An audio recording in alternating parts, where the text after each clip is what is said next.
보리떡 5개와 물고기 2마리로 예수님께서 5,000명을 배불리 먹이시고 부스러기를 12광줄이나 남기신 사건이 있었습니다.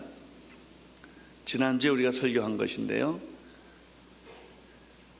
이 사건 때문에 거기에 떡을 먹었던 수많은 군중들은 착각을 하기 시작했습니다. 잘못된 환상을 가지게 된 것이죠. 그것은 뭐냐면 이 사람을 임금으로 삼는다면 굉장히 좋을 것 같다는 거예요. 사람들이 예수를 억지로 임금으로, 왕으로 삼아야 되겠다고 하는 생각을 합니다. 그런데 예수님은 그들의 그 생각과 동기가 잘못된 것을 아시고 그들의 칭찬과 박수소리와 인기에 야합을 하지를 않습니다. 15절을 보시겠습니다. 15절 시작. 그러므로 예수께서 저희가 와서 자기를 억지로 잡아 임금 삼으려는 줄 아시고 다시 산으로 떠나가시니라. 마가복음에는 똑같은 기록이 있는데 6장에 조금 더 다른 표현으로 이렇게 설명하고 있습니다. 예수께서 군중들의 잘못된 생각을 아시고 즉시 제자들을 재촉하여 갈릴리 호수로 내려가게 해서 배를 타고 건너편으로 가라, 이렇게 설명이 되어 있어요. 군중들은 지금 예수님한테 홀딱 빠졌어요. 왜냐하면 5,000명을 배불리 먹였기 때문에. 근데 예수님은 그 인기와 환호성 소리에 빠지질 않았습니다. 제자들을 급히 건너편으로 가도록 해주신 것입니다. 그리고 예수님은 군중을 해산시켰습니다. 그리고 본인은 산으로 올라가셨습니다. 우리가 성경을 보면 예수님은 큰 기적을 베풀 때, 인기가 집중될 때 언제나 산으로 올라가셔서 조용히 기도하시는 모습을 발견하게 됩니다. 예수님은 기적은 베푸십니다. 그러나 그 기적의 인기 안에는 머물지 않으십니다. 그는 위기 때마다, 위기라고 하는 것은 자기가 공격받을 때도 위기지만 자기가 높이 드러났을 때도 위기입니다. 돈이 많이 벌리면 위기입니다. 여러분이 생각지도 못했던 진급을 하고 높은 자리에 영향력을 가질 때는 그게 위기입니다. 자기 관리를 못합니다. 그리고 정신이 없어요. 잘난 줄 알고 성공한 줄 알고. 예수님께서는 보면 그때마다 군중들을 버리고 홀로 산에 가십니다. 하나님을 만나셨고 묵상의 시간을 가졌고 자기를 성찰하는 그런 시간을 가짐으로 예수님은 그 위기에 빠지지 않으셨습니다. 사랑하는 성도 여러분, 여러분들이 세상을 살아가는 과정에서 높이 올라갈 때도 있고 또 떨어질 때도 있을 것입니다. 언제나 인기가 집중됐을 때, 사람들이 나에게 박수 소리를 보낼 때, 뭐가 잘 될 때 여러분들은 예수님을 생각하셔야 합니다.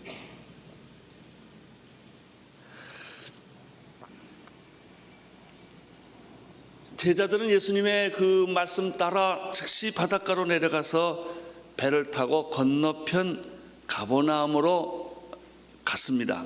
그 내용이 16절, 17절에 있습니다. 16절, 17절을 보십시오. 시작. 저물매 제자들이 바다가에 내려가서 배를 타고 바다를 건너 가버나움을 갔는데 이미 어두웠고 예수님은 아직 저희에게 오시지 아니하셨더니, 이 16절 17절에 보면은 제자들의 상황을 3가지로 설명하고 있는 걸 볼 수 있습니다. 첫째는 저물 때 떠났다고 그랬습니다. 영어로는 이브닝입니다.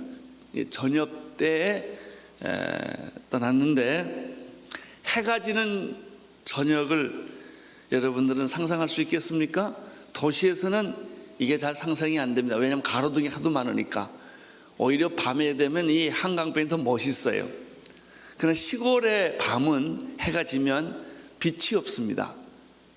파도 소리만 나고요.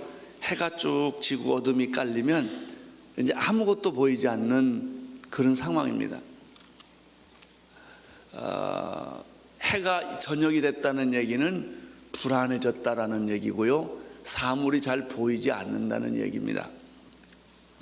17절에 보면은 이미 어두웠고, 두 번째는 이제 이 사람들이 배를 타고 한참 갈릴리 호수 한 복판으로 들어가 볼 때는 이미 어두웠다. 이거는 다크, 다르습니다. 단어가. 이건 저녁이 되었다. 저녁이 되었을 때 배를 출발했고, 배가 호수에서 한참 떠나서 저쪽으로 가는 도중에는 이미 칠흑같이 어두워졌다는 얘기입니다. 어두워졌다. 이미 어두웠고라고 하는 것이죠. 어두워지면 여러분이 불을 요구합니다. 어두워지면 자야지요. 어두워지면 앞이 안 보이기 때문에 가늠을 할 수가 없습니다. 세 번째 상황은 무엇입니까? 17절에 보면 예수님이 그곳에 계시지 않았다라고 하는 것이죠. 뭐 어두운 것도 괜찮고 저녁 되는 것도 괜찮고 배고픈 것도 괜찮습니다. 예수님만 계시면 뭐 먹을 것도 주시고, 병들면 고쳐주시고, 캄캄하면 예수님하고 있는 건 아무 상관이 없는데 예수님이 그 상황에 계시지 않았다라고 하는 것이죠.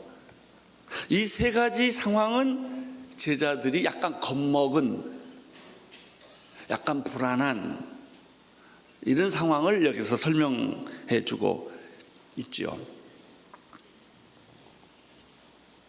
그런데 18절에 보면 설상가상이란 말이 있습니다. 그 불안한 생각을 정확하게 맞춘 사건이 또 하나 생겼는데, 갑자기 생각지도 못한 큰 바람이 불었다는 것입니다. 바람이 불면 당연히 파도가 칩니다. 파도가 치면 배가 뒤흔들거립니다. 캄캄하지요? 파도가 치지요? 맞바람이 붑니다. 파도가 칩니다. 노를 아무리 저어도 배가 안 가는 겁니다. 지금 이런 상황이 18절입니다. 18절을 읽어주십시오. 시작. 마태복음 14장의 똑같은 묘사를 좀 더 자세하게 하고 있는데요. 24절에 보면 배가 육지에서 수리나 떠나서 바람이 거스림으로, 그러니까 이미 배가 떠나서 육지에서 수리를 떠난 그 자리에 도달했을 때는 어두워졌고, 바람이 맞바람이 불었다는 것이죠. 바람이 거슬림으로 물결을 인하여 고난을 당하더라. 마가복음에도 똑같은 기록이 있습니다. 6장 48절에 보면 조금 더 다른 표현이 있는데, 바람이 거슬림으로 제자들이 괴로워하면서 노를 젓더라 이렇게 되어 있습니다. 이게 무슨 얘기냐면 제자리 걸음이라는 게 있습니다. 아무리 저도 배가 안 가는 겁니다. 여러분이 아마 물살이 피 내려간다 수영을 해보면 물이 이렇게 막 내밀어 올 때는요, 뭐 아무리 발버둥 쳐도 가지 않고 한참 가보면 더 밀려가고 있는 걸 우리가 볼 수 있을 거예요. 그러니까 이건 뭐 아무리 노를 져도 가지지는 않고 맞바람은 부딪히는 그런 상황을 여기서 지금 이렇게 설명하고 있죠.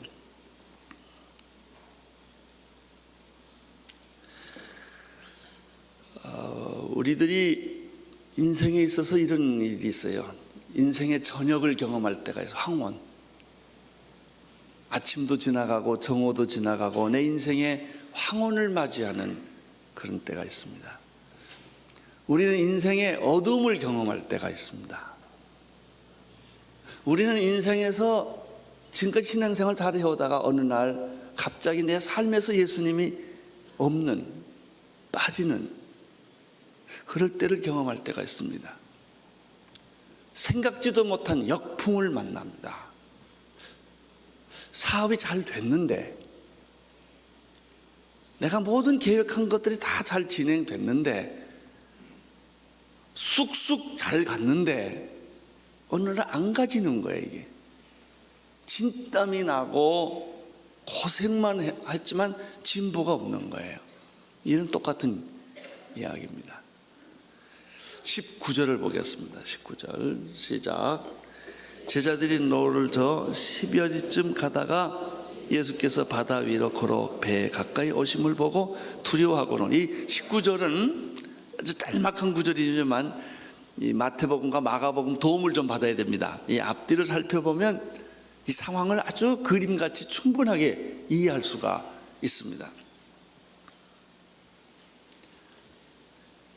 이 마가복음에는요, 예수님께서 파도와 거슬리는 바람 속에서 아무리 노를 저어도 나가지 않는 제자들의 모습을 산에서 보고 있었다는 기록이 나와요. 마가복음이 아주 독특한 기록이에요. 마가복음 6장 48절 이렇게 기록되어 있습니다.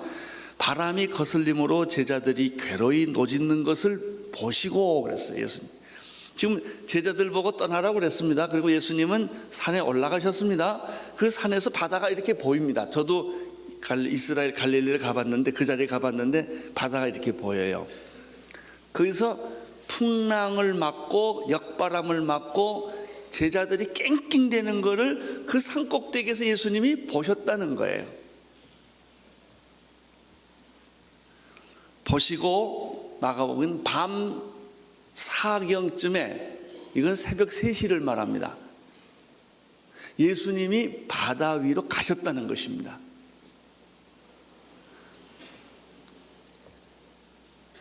이것을 종합해보면 이런 얘기입니다. 예수님은 제자들을 보내서 바다 건너편으로 먼저 가라, 나는 좀 기도하고 다시 사람들 없는 틈을 이용해서 가겠다라고 하셨고, 제자들은 배 타고 바다 중간쯤 갔는데 역풍을 만난 거예요.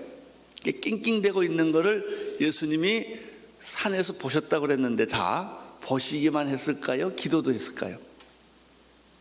기도하셨겠죠. 보면서 기도하시다가 또 보면서 기도하시다 이랬겠죠. 예, 주님이 지금도 우리에게 그렇게 하셔요. 여러분이 힘들고 어렵고 고난을 겪을 때 우리를 위해 주님은 기도해 주시고 보고 계세요. 주님은 결코 우리를 외면하지 않으세요. 우리를 잊지 않으십니다.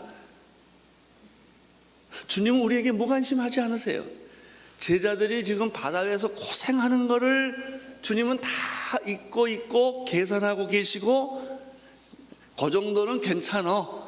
그래서 주님이 나주시는 겁니다. 이것을 보니까 사도행전 말씀이 생각납니다. 사도 바울이 유태인들에게 돌을 맞아서 죽게 됐을 때 예수님이 하나님 우편에 계셨는데, 성경에 하나님 우편에 서서 계셨다고 그랬습니다. 여러분, 스데반이 돌을 맞아 죽는 것을 예수님은 외면하지 않았어요. 다 보고 계십니다. 여러분이 억울한 것을 주님은 다 보고 계십니다. 여러분의 힘으로 해결할 수 없는 것, 병에 걸린 것, 오늘 돈이 없는 것, 자식 때문에 눈물을 쏟고 있는 것, 부부관계에 어려움이 있는 것, 사업에 어려움이 있는 것, 주님은 다 보고 계신다는 거예요. 그리고 주님은 보고만 계시고 기도하고만 계시냐? 아닙니다. 결정적인 순간에는 주님은 기도 안 하시고 일어나셔서 무리를 건너가지고 제자들에게 가셨다는 것입니다. 이게 밤 4경쯤에 예수님이 새벽 3시에 무리를 건너서 풍랑을 맞아 절망하고 좌절하고 있는 제자들에게 찾아가신 얘기가 오늘 19절 한마디에 그렇게 요약이 되어 있는 거예요. 제가 19절을 다시 읽을게요. 제자들이 노를 저 10리쯤 가다가 예수께서, 그 안에 다 이게 생략된 거예요. 예수님 산에서 보시고 기도하고 있었는데 안 되겠다 싶어가지고 새벽 3시에 예수님은 산에서 벅차고 내리셔가지고 무리를 막 예수님이 건너서 배가 없으니까 제자들에게 갔다는 겁니다. 얼마나 좋은 얘기예요. 그런데 그 19절 끝에 보면 제자들이 아멘하고 할렐루야를 해야 될 텐데 뭐라고 그랬어요? 두려워했다 그랬어요. 이게 무슨 말입니까? 또 마태복음과 마가복음을 도움을 좀 받아야 됩니다. 예수님이 무리로 걸어오시는 것을 보고 제자들이 와, 주님이시다, 주님이 우리를 도우러 오셨다, 이렇게 처음 생각하지 못했다는 얘기죠. 마태복음 14장 26절과 마가복음 6장 49절에 보면요, 예수님이 오시니까 제자들의 첫 번째 반응은 유령이다 이랬다는 거예요. 이게 얼마나 우리하고 똑같습니까? 예수님이다 이렇게 안 하고 유령이라고 생각했기 때문에 두려워한 거예요. 사람이냐 이거예요. 아니 지금이 밤 3시인데, 새벽 3시인데, 그리고 무리로 사람이 걸을 수 없는데 누가 무리로 걸어왔고 그것도 새벽 3시에 왔기 때문에 이 사람들은 그분이 예수님이라고는 생각을 하지는 못하고 전통적인 그들의 민속적인 생각처럼 이게 유령이 아니냐 그리고 놀랬다는 것이죠.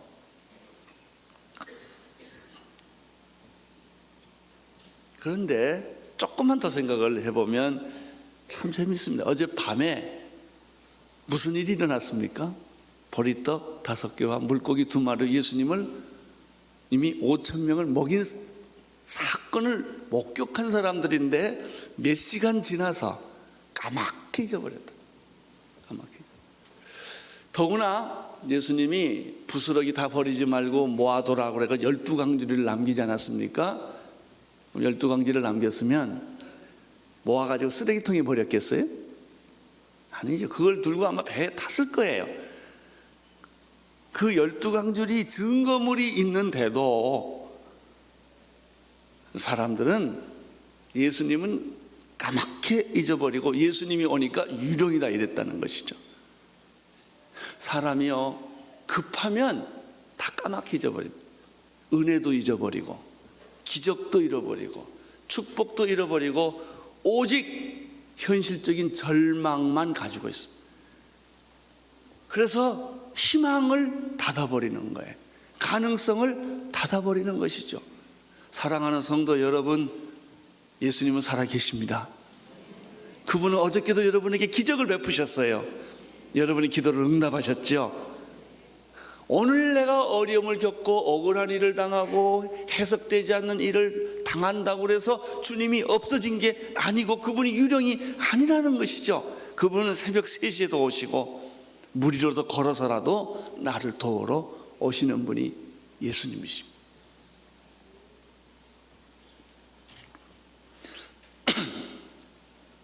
이 비슷한 얘기가 출애굽기에도 있습니다. 16장에 이스라엘 백성들 60만 명이요 모세의 인도를 받고 홍해를 건넜죠. 그들이 홍해를 건넜을 때는 아마 미리암의 노래도 있지만 춤을 췄을 거예요. 와, 우리 하나님 너무너무 놀라우신 분이다. 바다를 육지같이 가르시는 그들이 그 홍해를 넘어갈 때 얼마나 감격하고 눈물을 흘렸겠습니까? 감격과 눈물에 속지 않게 되기를 축원합니다. 사람들은요, 자기 믿음에 자기가 도취할 때가 있어요. 그 사람들이 이스라엘 백성들이 광야 땅으로 밟은 지 얼마 되지 않아서 먹을 게 없었어요. 그때 그 사람들은 돌변을 했습니다. 그리고 모세와 아론에게 심각하게 불평을 하고 우리 하나님이 죽일 데가 없어서 여기까지 데려와서 목말려 죽이느냐 이렇게 했습니다. 왜? 엊그제 뭐가 있었는데 홍해가 갈라졌는데 그건 기억을 안 한단 말이죠. 사랑하는 성도 여러분, 위기에 부딪혔을 때 과거에 여러분에게 행하신 하나님을 기억하십시오. 여러분의 기도를 응답해 주시고 여러분을 오늘날 여기까지 있게 해주셨던 그 하나님의 신실함과 그 하나님의 사랑을 왜 잊으셨습니까? 그분은 어제나 오늘이나 영원토록 동일하신 분이십니다.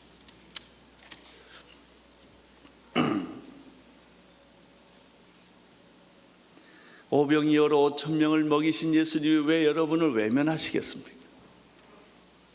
우리를 위하여 자기 아들을 아끼지 않고 주시는 이가 왜 우리를 버리시겠습니까? 왜 우리를 포기하겠습니까? 지금 내가 감옥에 있다고 해서, 지금 내가 어려움을 겪고 있다고 해서 하나님이 나를 잊어버리신 것이냐? 그렇지 않다는 거예요. 그렇지 않다는 거예요. 그분은 다 생각이 있어서 기다리고 있는 거예요. 하나님이 능력이 없어서 기적을 베푸지 않으시는 것이 아니라 하나님은 하나님의 시간을 기다리고 있는 거예요. 하나님이 중요하다고 생각하시면 새벽 3시에도 오시고 무리를 걸어서라도 오십니다. 그분이 우리의 하나님이십니다. 그분이 여러분의 주님이십니다.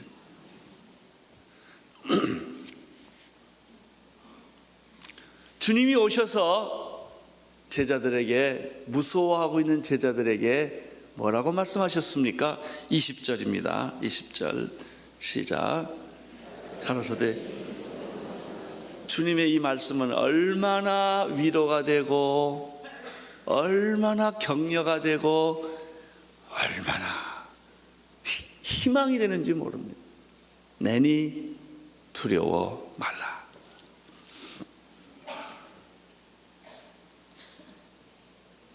당신이 어떤 허물과 실수가 있다 할지라도, 해석되지 않는 환경에 어려움이 있다 할지라도 그것과 상관없이 주님은 우리를 구하러 오십니다. 우리를 축복해 주십니다. 자기 실수에 대해서 하나님보다도 더 가혹한 사람은 우리 자신들이에요. 하나님은 용서해 주겠다고 하는데 자기가 자기를 용서하지 않을 때가 많아요. 여러분, 하나님은 나보다 나에 대해서 관용합니다. 하나님은 내가 나를 괴롭히는 것처럼 우리를 괴롭히지 않으십니다. 우리를 이해하시고, 우리의 그럴 수밖에 없는 육성도 이해하시고, 우리의 실수도 이해하시고, 우리의 부족함도 다 아시는 주님이십니다. 내가 잘나고 똑똑해서 주님이 나를 사랑하는 것이 아니고 100점 맞아 왔기 때문에 부모가 자식을 칭찬해 주는 그런 게 아니라고요. 내가 낙제 점수를 맞아 와도 부모가 나를 향한 사랑은 변치 않는 것과 마찬가지로 내가 어떤 일에 실수했어도 주님은 우리를 사랑하십니다. 그리고 걱정하지 마라, 두려워하지 마라. 내가 여기 왔지 않느냐? 내가 너를 도와줄 거다 라고 말씀하시는 것이죠. 여러분, 이런 표현은 성경에 굉장히 많죠.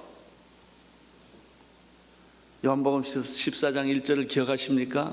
너희는 마음에 근심하지 말라. 그리고 너희는 마음에 근심하지 말라. 하나님을 믿으니 또 나를 믿으라.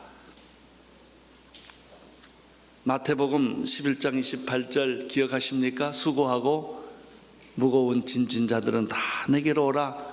내가 너희를 쉬게 하리라. 나는 우리 대학생들한테 그렇게 말해요. 뭐 대학교 4년에 졸업할 게 뭐 있나? 5년쯤 졸업하면 되지. 1년쯤은 아웃리치 갔다가 인생을 좀 이렇게 여유 있게 살면 되지. 그걸 그렇게 그냥 닭다리 하면서 사는 거예요. 결혼도 마찬가지고요, 사업도 마찬가지고요, 다 마찬가지입니다.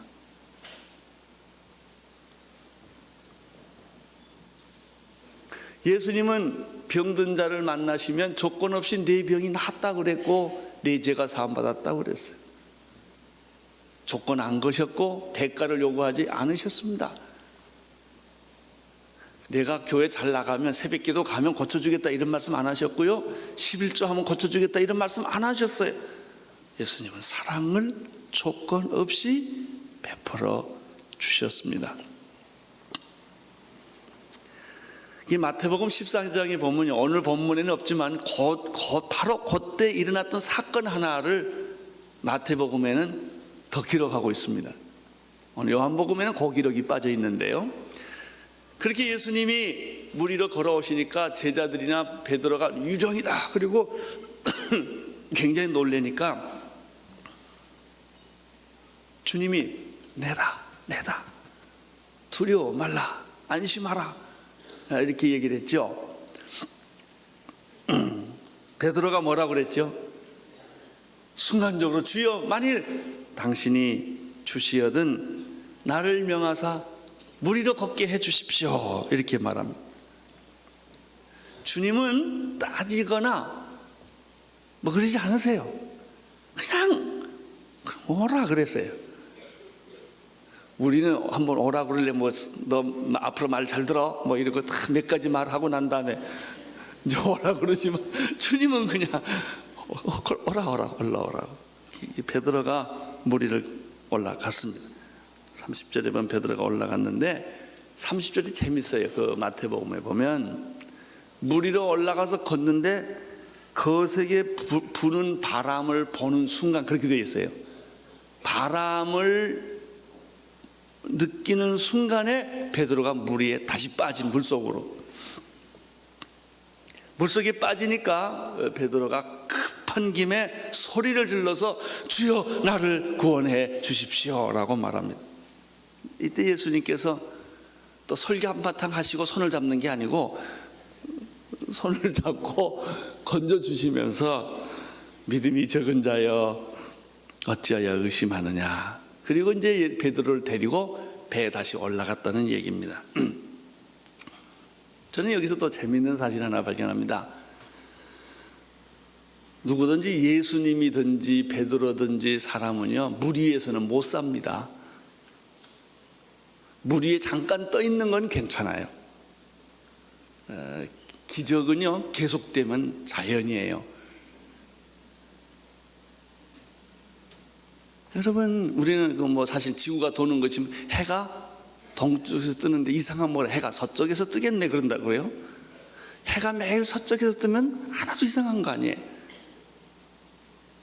기적은 한두 번 일어나니까 기적이지 사실 자연은 모든 게 기적이에요. 예수님이 배 위로 올라갔다는 말에 나는 얼마나 안심이 되는지 몰라요. 만약에 베드로 보고 물 위에서 계속 살자 그랬으면 어떡할 뻔했어요. 신앙은 물 위에 걷는 일 있지만 물 위에 사는 게 아니고 땅에 사는 겁니다. 그리고 배 위에 있는 겁니다. 다시 제자를 베드로를 데리고 배 위로 올라가셨다고 하니까 내가 안심이 되는 거예요. 예수님이 물 위에서 살자 만약 그랬더라면 이 보통 일이 아니거든요. 신앙생활의 현주소는 땅이에요. 배 위고. 그렇지만 우리가 어떤 때는 물 위에 서 있어야 될 때가 있고 물 위를 걸을 때도 있는 거예요. 그런 게 있어요. 21절을 보십시오. 사람들이 어떻게 했습니까? 이에 21절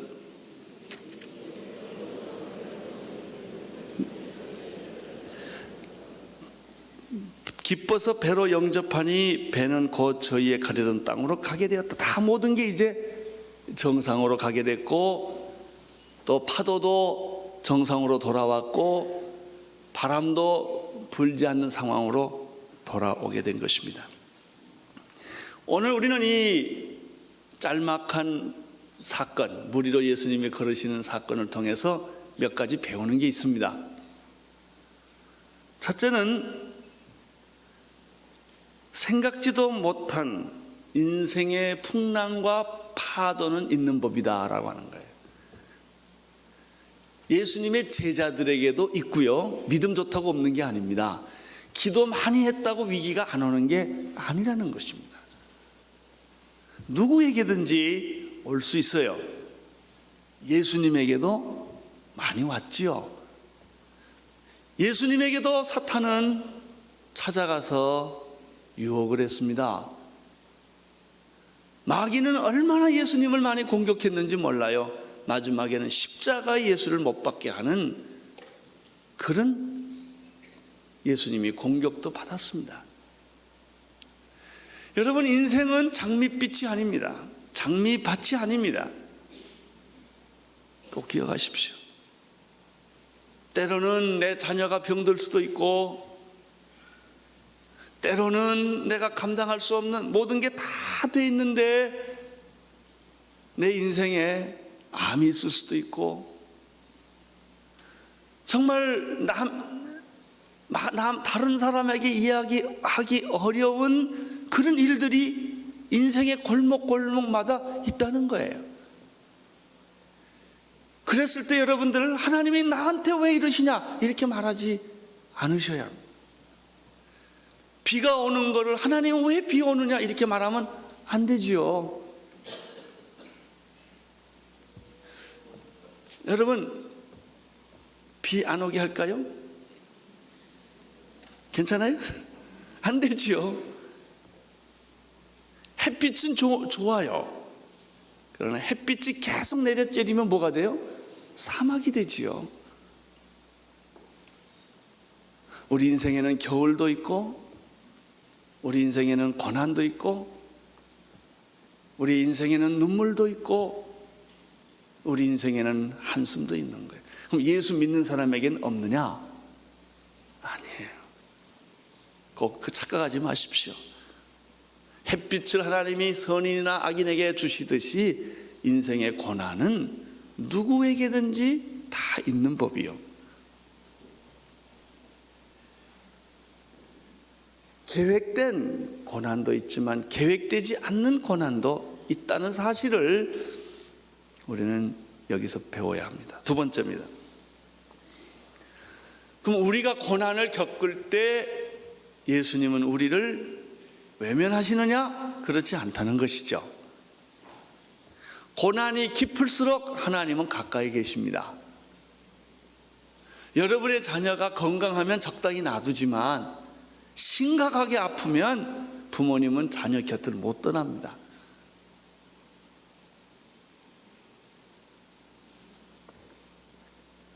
제가 지난주에 우리 영어 예배 추 목사님 부모님을 만나 뵀어요.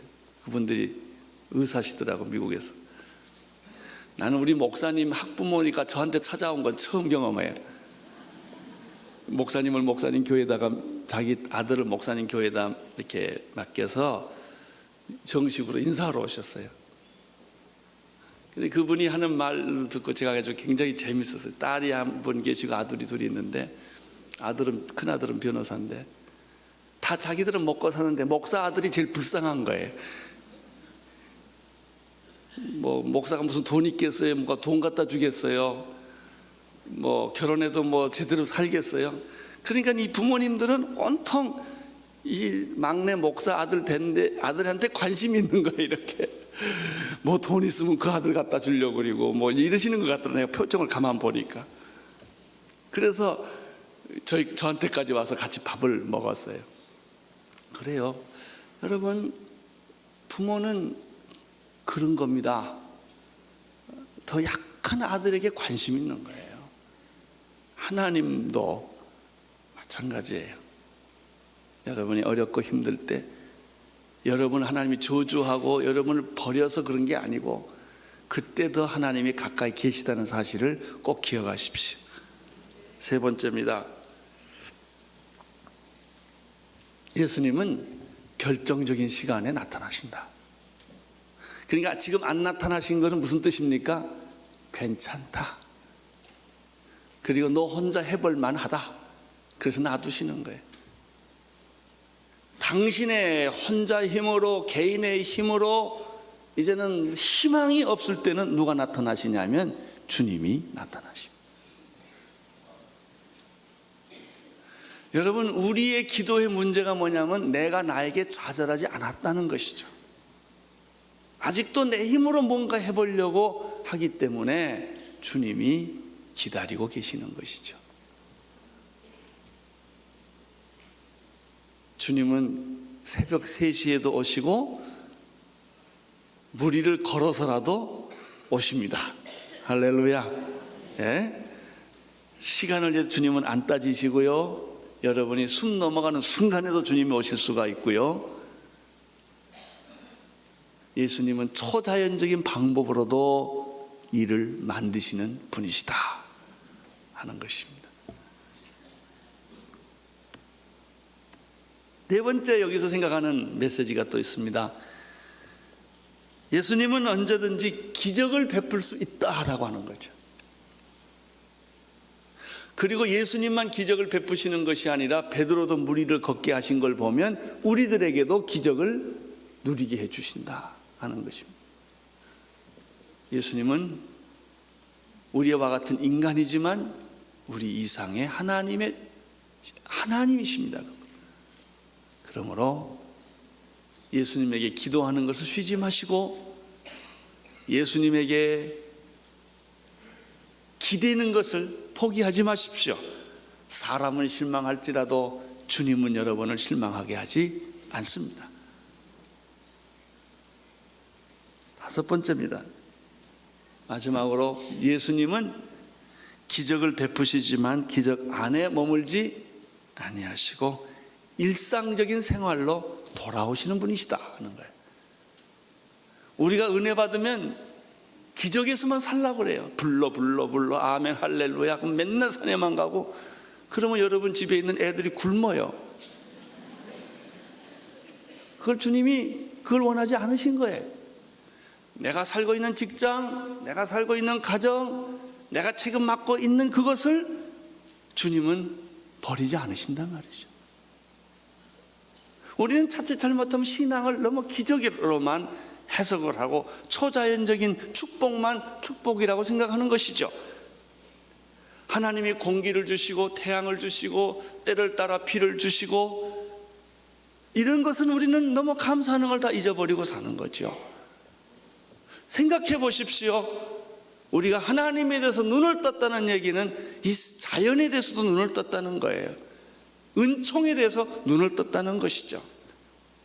생각해 보면 모든 게 감사요, 축복이요, 은혜입니다.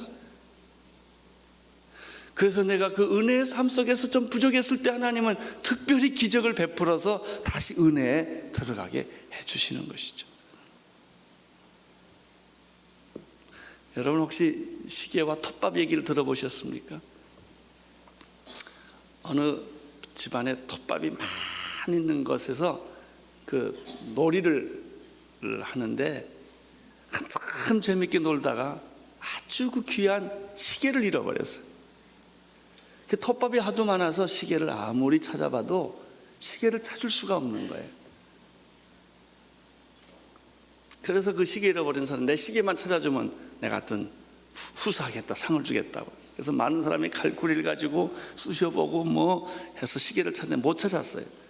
점심때가 돼서 사람들은 일단 잠깐 쉬러 밖에 나갔는데 거기에 어린 꼬마 하나가 그 사람 떠난 후에 들어가서 금방 시계를 찾아왔어요. 그래서 너는 어떻게 시계를 찾았니? 그랬더니 그 간단하지요.